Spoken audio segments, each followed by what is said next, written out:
All right, Cowboys Nation, let's break down everything that's been happening with the team so far and really dig into the nuances of Week 1.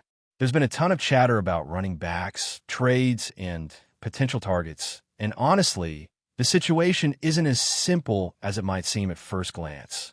There's been a lot of discussion online about the Cowboys potentially going after a running back, whether it's someone to improve depth, add a spark, or even just create more competition in the backfield. Week 1 gave us a mixed bag of results that makes evaluating trade options a bit tricky. On one hand, we saw performances that reinforce certain players' value, while on the other, some of the names that have been floated around didn't make the impact some had hoped for. Take, for instance, Jonathan Taylor. The Colts look solid. Taylor did what he always does, and it makes you question whether acquiring a running back from a team that is already winning is worth the cost. When a player like Taylor proves he can carry his team's offense effectively, you immediately enter the realm of overpaying if you try to make a move. Then there's Breece Hall from the Jets, who had a decent performance, showing glimpses of potential, but still leaving questions about consistency and how much impact he could have if moved. Jacksonville's Travis Etienne looked like the best version of himself, delivering a performance that reminded everyone why he's considered one of the elite backs when healthy. It's not that these guys aren't talented. Clearly they are. But the reality is if their current teams are contending and they're performing well, acquiring them would likely require a massive overpayment, which is rarely an ideal strategy early in the season. Meanwhile, other backs like Damon Pierce, Antonio Gibson, and Jerome Ford struggled in Week 1.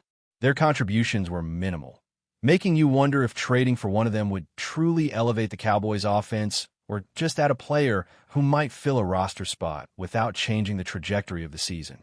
Week 1 really emphasized the importance of carefully evaluating options, because the value of running backs can be incredibly situational, and acquiring someone just for the sake of depth might not translate into meaningful improvement on the field. Javonte Williams and Miles Sanders showed glimpses of potential, but even there, the sample size and circumstances make it hard to project sustained success. Williams had some solid short yardage conversions, but those are different than game-changing plays that swing momentum. And then there's the issue of fumbles and other critical errors that can negate positive yardage. Even talented backs can create inconsistencies that affect fantasy perception and team confidence, which is why trades and acquisitions have to be calculated carefully. Kenneth Walker III is another interesting case. Week 1 showed him playing behind Zach Charbonnet for the Seahawks, which was somewhat surprising to some analysts. The snap counts suggested a committee approach rather than a clear-cut lead back, and for a player who has struggled with efficiency over the past 3 seasons, this situation likely puts him on the radar more for trade deadline considerations than immediate action. Walker's downward efficiency trend, combined with Seattle's preference for their committee approach, makes an early season trade less likely unless someone is willing to overpay, which again highlights the delicate balance teams must strike when exploring running back trades. Then there's Mazie Smith, a defensive lineman whose situation is stirring debate. After being a healthy scratch in Week 1, questions arise about consistency and effort. Coaches and analysts have highlighted concerns that, despite his talent, he hasn't consistently shown the necessary daily competitive drive. For a player entering a make-or-break phase in his career, this is concerning. The potential savings for the Cowboys if they move him could be significant, both in terms of cash and contract flexibility, but the key question remains whether his trade value justifies making that move or if it's better to keep him and hope he rebounds. For a practical standpoint, trades in September aren't as straightforward as they might seem. Availability is limited, and acquiring talent often requires giving up assets that could be more valuable later in the season. The Cowboys need to carefully weigh who could realistically improve the roster without overpaying or sacrificing depth in other areas. Wide receiver considerations are also part of this conversation. Jalen Tolbert has been mentioned as a potential trade candidate, especially in light of injuries and roster needs elsewhere. His contributions, while not spectacular in Week 1, do include versatility and special teams capability, which adds nuance to any decision about moving him. Trading him could free up a roster spot if a returning player like Mingo can slot into the rotation, but again, it's about balancing immediate need versus long-term roster stability. Week 1 performances across the board highlight that talent alone isn't the only factor. Opportunity, team strategy, and situational usage all play into whether a trade makes sense. A player who excels in one system may not necessarily translate to the Cowboys' offense in a meaningful way, especially if they're being considered for a one-year rental. Timing is critical, as early season moves can either set up for mid-season momentum or create roster complications. These are the kinds of decisions that require not just assessing the current season, but also projecting future performance, potential injuries, and how the team might evolve as the season progresses. Each position has its own complexities. Running backs, wide receivers, and even defensive linemen all have value that fluctuates depending on their role, health, and surrounding talent. While fans might see a flashy Week 1 stat line and immediately want action, the reality is that teams must consider both tangible and intangible factors: how a player meshes with existing personnel, how likely they are to sustain performance, and whether the trade cost aligns with the expected contribution. There's also the human element. Motivation, work ethic, and consistency in practice are just as critical as measurable production. A player like Maisie Smith may have the talent, but if there are consistent concerns about effort and engagement, that complicates any potential trade or retention decision. Similarly, with running backs like Walker or Tolbert, performance metrics only tell part of the story. Coaches are observing every snap, evaluating route running, blocking assignments, and situational awareness, all of which can influence trade discussions in ways that raw stats can't fully capture. The Cowboys front office has to balance the desire for immediate improvement with the reality of asset management. Sacrificing future picks or salary cap space for a player who might only offer a short-term boost isn't always the smartest move. It's about finding value where it exists, understanding which players are likely to contribute meaningfully, and recognizing that sometimes patience yields better results than an early, reactive move. Week 1 provided clarity in some areas, but also raised questions in others. Players who looked strong reaffirmed their worth, while those who struggled demonstrated the risks of overestimating potential based on hype alone. For the Cowboys, this means being strategic about any trade discussions, focusing on both immediate needs and the long-term health of the roster. Ultimately, it's a chess game. Each piece moved must be considered in context, anticipating not just the next game, but how it will affect the team down the line.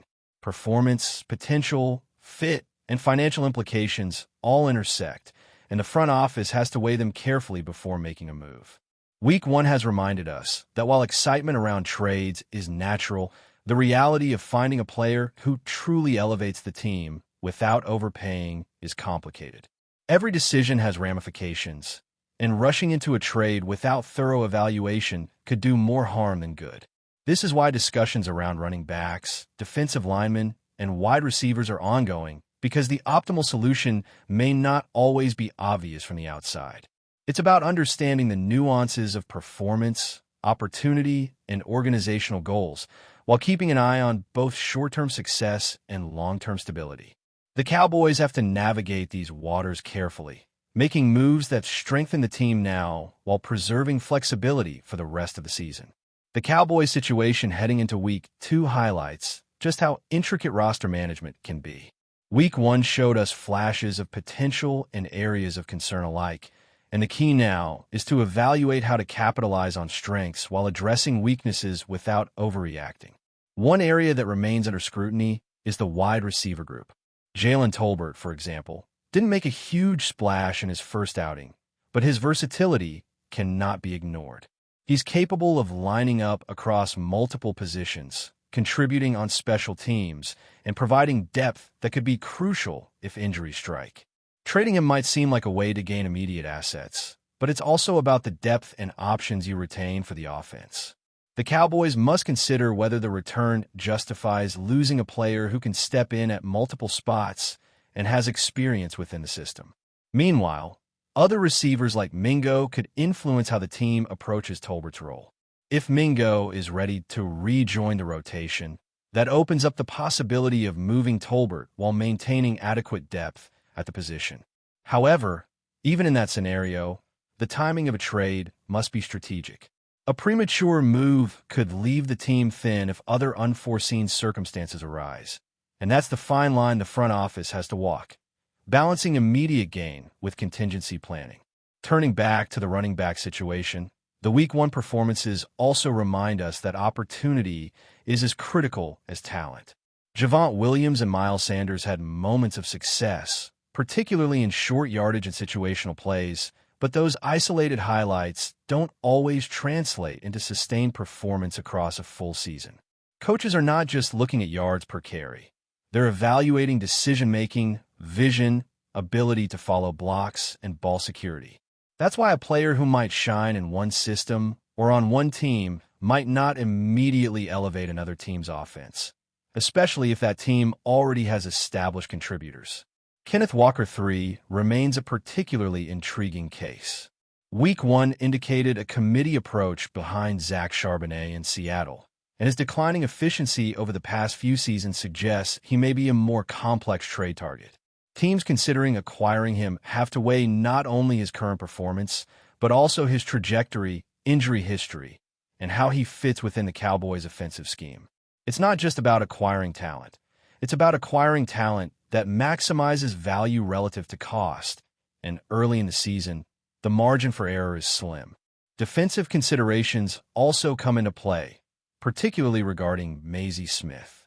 After being a healthy scratch, questions around consistency and daily effort have surfaced. A player's attitude, preparation, and reliability often weigh as heavily in trade evaluations as raw ability. If Smith can't demonstrate consistent performance and commitment, his trade value might drop.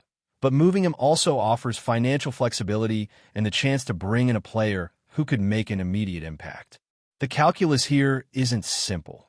It's about balancing potential contributions with the certainty of roster flexibility and cash savings. Salary cap and contract structure are less glamorous aspects of team building, but they can dictate the feasibility of trades and acquisitions. The Cowboys have to consider these financial elements alongside performance metrics to make decisions that strengthen the team in both tangible and strategic ways. On the offensive side, aligning the right personnel with the right opportunities remains critical. The running back rotation, receiver depth, and versatility of each player can create options for play calling and formation flexibility, which is why moving even a seemingly expendable player requires careful thought.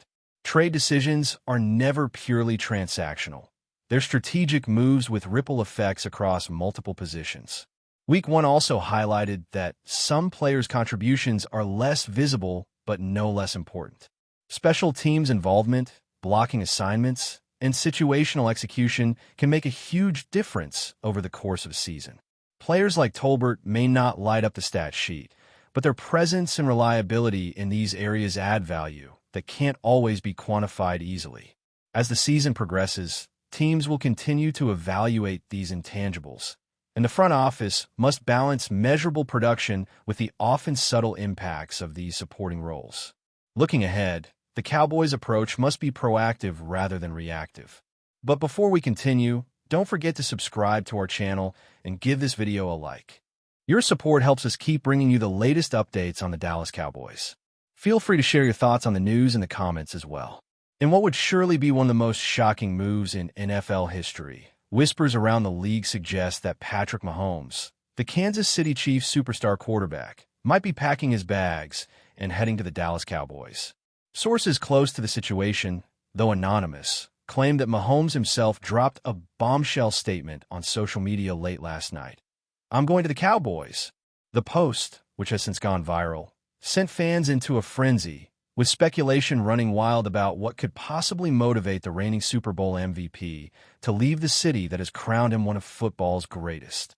Insiders hint that behind the scenes, there have been ongoing tensions in Kansas City. While Mahomes has always been tight-lipped about his relationship with the front office, whispers suggest disagreements over contract extensions, coaching philosophies, and long-term team direction may have pushed him to consider greener pastures. Meanwhile, Dallas, long known for its aggressive pursuit of marquee players, reportedly made an offer that even Mahomes found hard to resist. The Cowboys fan base, already desperate for a championship-caliber quarterback, erupted online at the news, flooding social media with everything from celebratory memes to conspiracy theories about how this deal could unfold. NFL analysts are now scrambling to make sense of the rumor. Could this be a calculated media stunt, or is Dallas really about to secure the league's brightest star? Some suggest that Mahomes' decision could be influenced by the prospect of pairing with a loaded roster that has underperformed for years despite immense talent. Others speculate that the charismatic quarterback may simply be chasing a new challenge in a storied franchise hungry for its next Super Bowl. Whatever the truth, one thing is clear. If this move happens, the NFL landscape will be shaken to its core, altering the balance of power in the league and sparking endless debates on sports talk shows for months to come. As of now, both teams have remained tight-lipped, refusing to confirm or deny the rumors, adding fuel to the speculative fire. Fans are left to wonder, is Kansas City really losing its crown jewel, or is this the ultimate bait-and-switch in the age of social media leaks? One thing is for sure, Patrick Mahomes to the Cowboys would be a story for the ages, one that could redefine football history. That's it for this update. If you enjoyed the video and want to keep receiving exclusive news about the Dallas Cowboys, please subscribe to our channel and give this video a like. We always look forward to your comments and opinions.